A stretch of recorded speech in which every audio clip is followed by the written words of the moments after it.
Guys, सबसे पहले अपनी भाषा चुनो, हिंदी या इंग्लिश। स्क्रीन पर सेटिंग्स आइकन पर क्लिक करो और ऑडियो ट्रैक में जाकर हिंदी या इंग्लिश सिलेक्ट करो।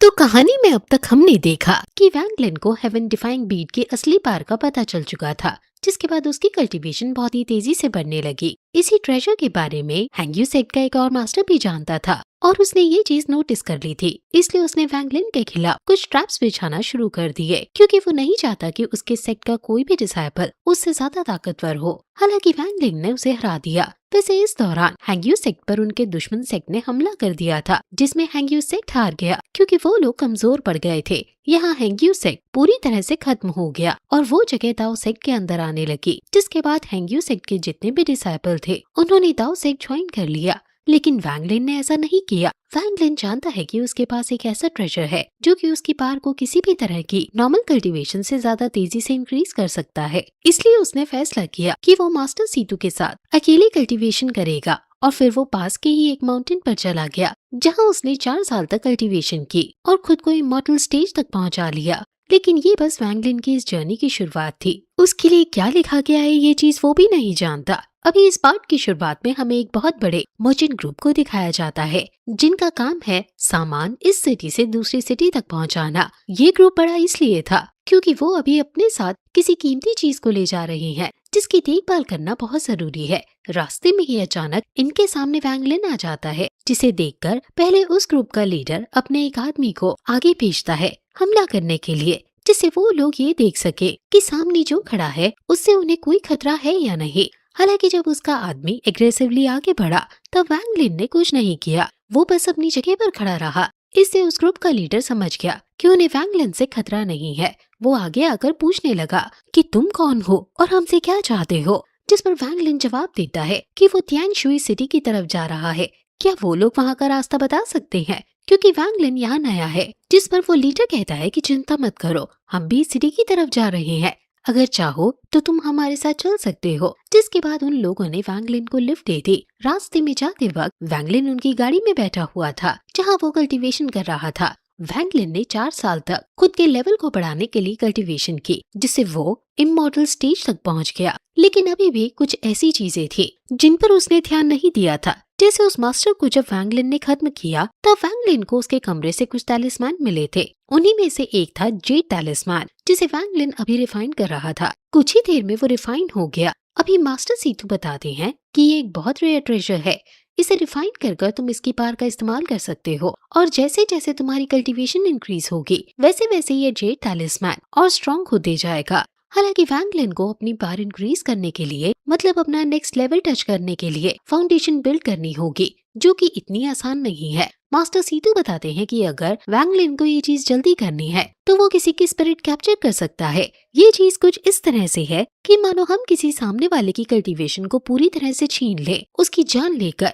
जो चीज वैंग लिन को बिल्कुल पसंद नहीं, वो खुद का लेवल बढ़ाने के लिए किसी और की जान नहीं ले सकता। लेकिन जब ये चीज मास्टर सीतू ने सुनी तो उन्हें ज्यादा पसंद नहीं आई। वो कहने लगे कि अगर तुम इस तरह की सोच रखोगे तो इस वर्ल्ड में ज्यादा टाइम तक सरवाइव नहीं कर पाओगे। हालांकि वैंग लिन उनकी बात से सहमत नहीं था। वैसे इसके बाद सीन सीधा रात पर शिफ्ट होता है। हम देखते हैं कि पूरा मर्चेंट ग्रुप जंगल में एक कैंप लगाकर रुक गया था, जहां वो बॉनफायर जलाते हैं। जहां अभी ग्रुप में मौजूद एक ओल्ड मैन सभी का फ्यूचर प्रेडिक्ट कर रहे थे।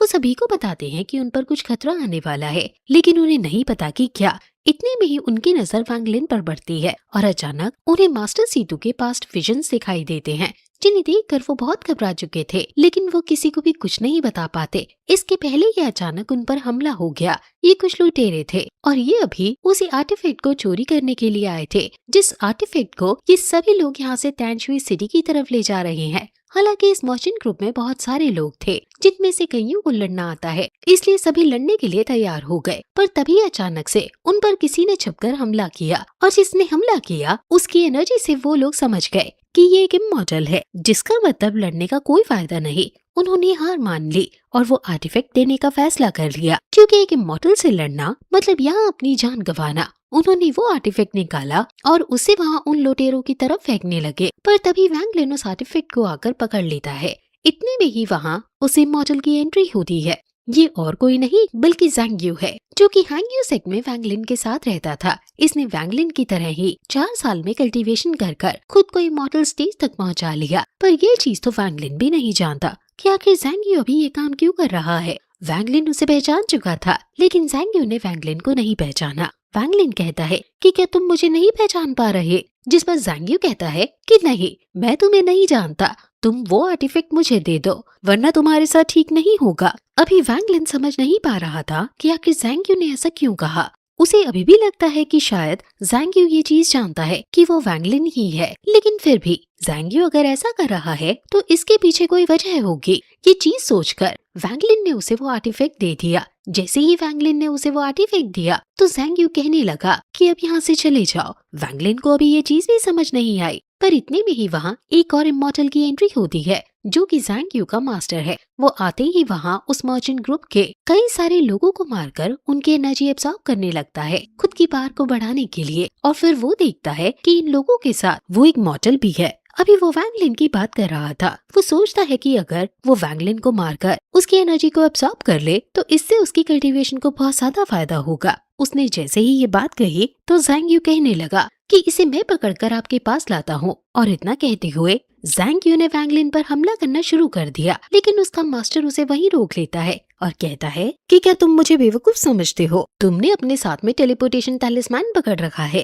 तुम इस लड़के को यहाँ से टेलीपोर्ट कर मुझसे बचाना चाहते हो। ये सुनते ही ज़ैंगियो माफी मांगने लगता है और कहता है कि ये मेरे बचपन का दोस्त है, इसने एक बार मेरी जान बचाई थी, इसलिए आप प्लीज इसे कुछ मत करिए, आप चाहो तो मेरी जान ले सकते हो। जो सुनकर वो मास्टर कहने लगा कि ठीक है, तो फिर मैं तुम दोनों की ही जान लूंगा। इतना कहकर उसने ज़ैंगियो पर हमला करना शुरू कर दिया, जो देखते ही वैंगलिन आगे आ जाता है। अभी वैंगलिन को लड़ता देख उस मास्टर ने अपनी फ्लाइंग स्वॉर्ड बाहर निकाल ली थी, जिसे रोकने के लिए वैंगलिन दानबाओ टेक्निक का इस्तेमाल करता है। ये वही खास टेक्निक है जो कि उसे उस जेड टैलिस्मैन को रिफाइन करने के बाद मिली थी।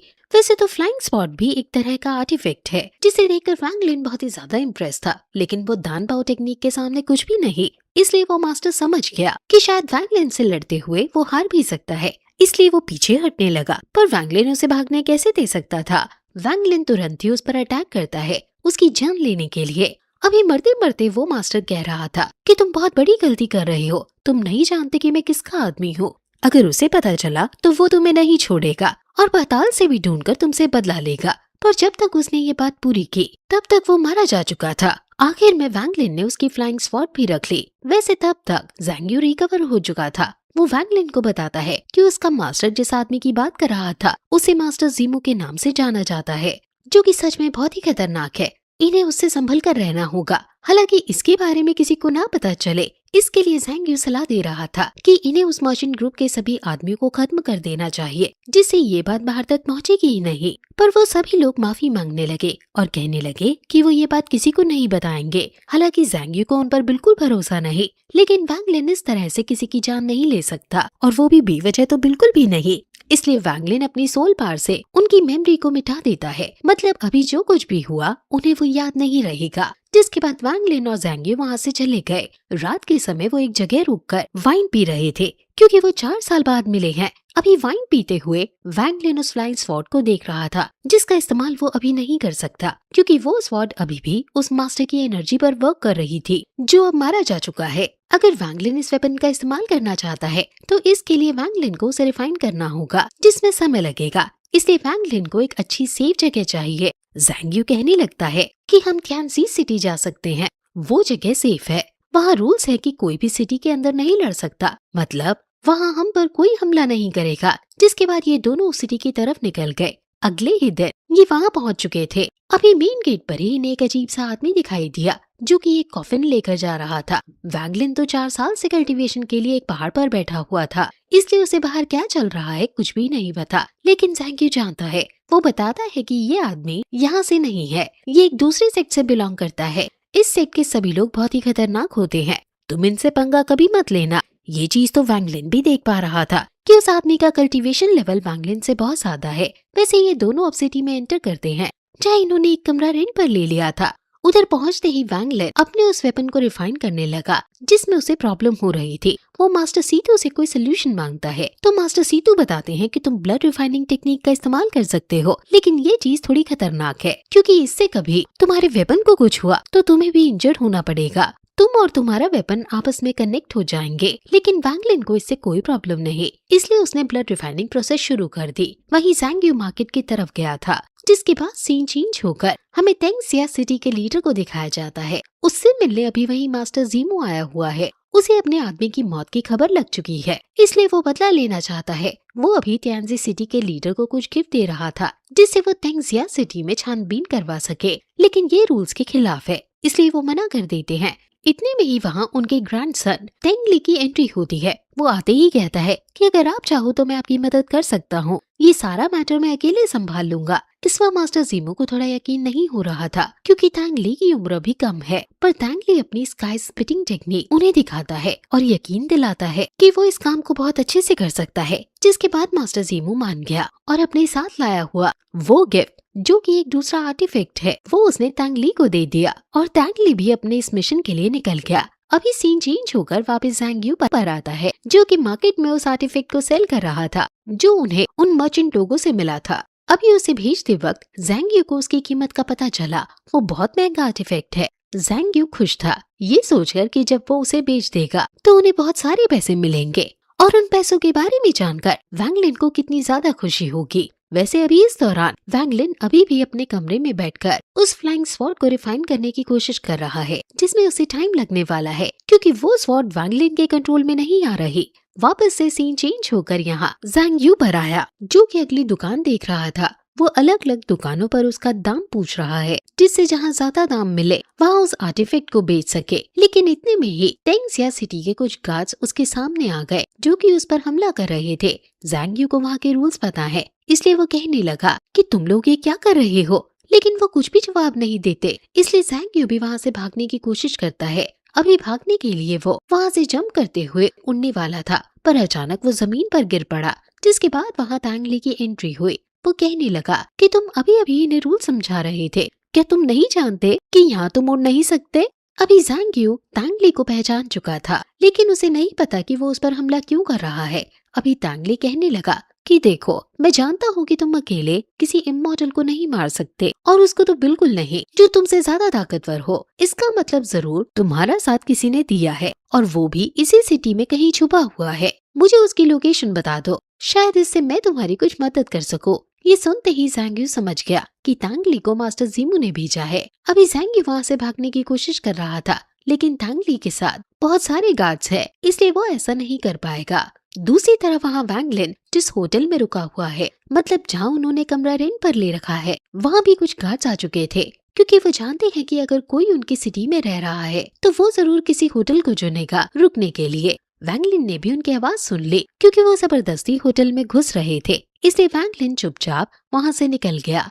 तब तक वैंग लिन अपना आर्टिफैक्ट भी रिफाइन कर चुका था। वैसे अभी वहाँ से भागते हुए वैंग लिन सोच रहा था कि शायद मास्टर जीमू ने ही इन्हें वहाँ भिजवाया होगा। हालांकि सिटी से निकलने से पहले उसे ज़ैंग यू को ढूंढना होगा क्योंकि ज़ैंग यू की भी जान खतरे में है। इतने में ही तेंग ली अचानक वहाँ आकर वैंग लिन पर हमला कर देता है। वैंग लिन उसके अटैक से नहीं बच पाता और दूर फेंक जाता है। वैंग लिन उसे नहीं पहचानता इसलिए पूछ रहा था कि आखिर तुम कौन हो और तुम मुझ पर हमला क्यों कर रहे हो, जिस पर तेंग ली कहने लगता है कि मुझे माफ करना, ये मेरा मिशन है, मुझे तुम्हें जिंदा या मुर्दा अपने साथ ले जाना होगा। इतना कहते हुए उसने अपने पास से ज़ैंग यू की डेड बॉडी वहाँ निकाल कर फेंकी। वैंग लिन तो उसे देखकर बहुत ज्यादा हैरान था। जिस दोस्त से वैंग लिन 4 साल बाद मिला उसे एक दिन में उसने खो दिया। वैंग लिन अभी बहुत ही ज्यादा इमोशनल हो चुका था, साथ ही उसे गुस्सा भी आ रहा था। लेकिन तेंग ली कहने लगता है कि चिंता मत करो, तुम जल्दी अपने दोस्त के पास पहुंच जाओगे। इतना कहते हुए वो हमला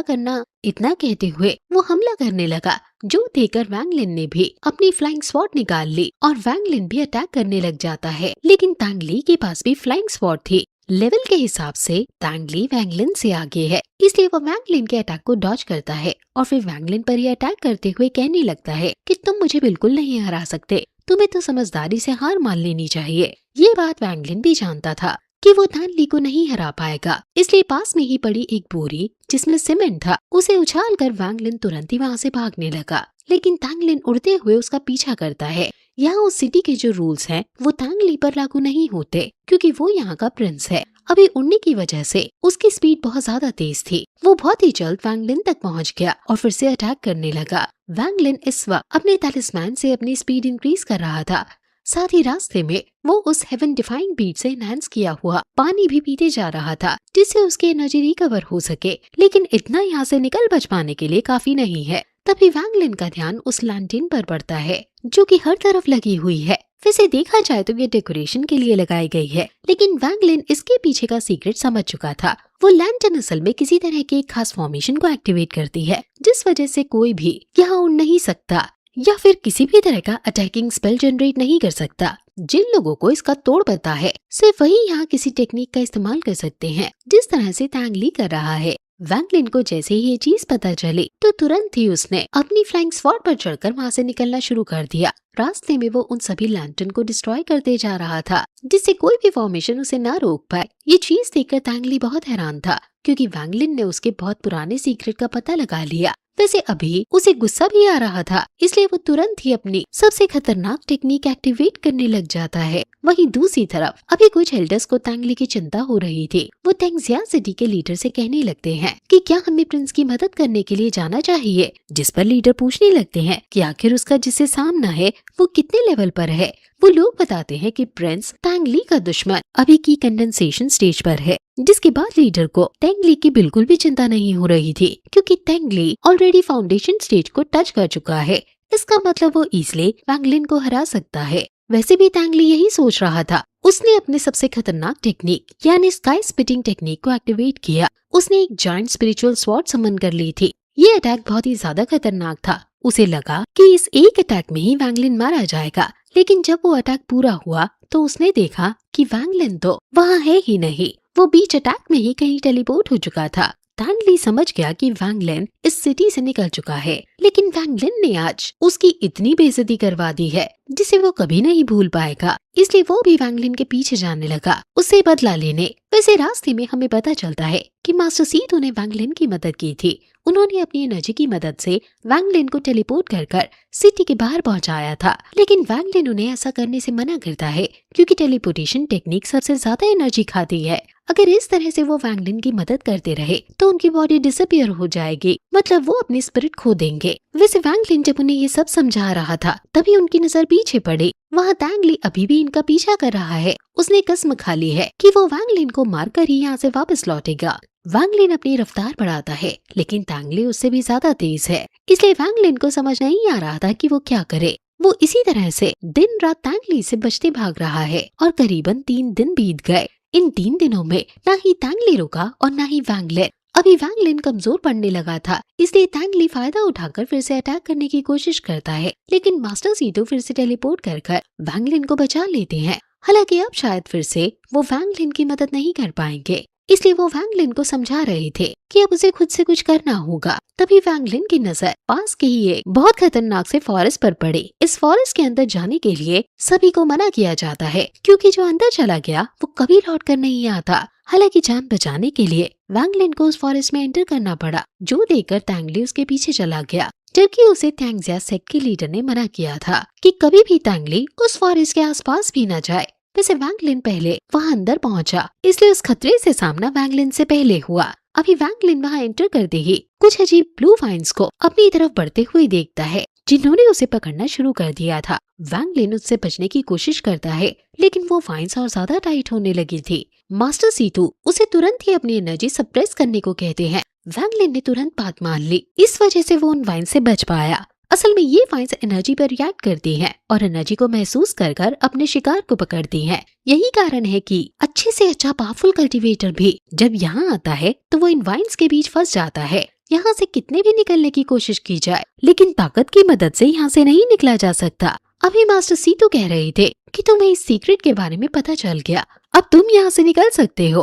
पर वैंग लिन कहता है कि नहीं, जिसने मेरे दोस्त को मारा मैं उससे बदला जरूर लूंगा। इतना कहकर वैंग लिन ने अपने ब्लड से उन वाइन्स को थोड़ा एग्रेसिव कर दिया और तभी वहाँ तांग ली की एंट्री हुई। हालांकि इसी के साथ ये पार्ट यहीं पर खत्म होता है, लेकिन आपको ज्यादा इंतजार करने की जरूरत नहीं, क्योंकि अगला पार्ट भी कल आपको मिल जाएगा।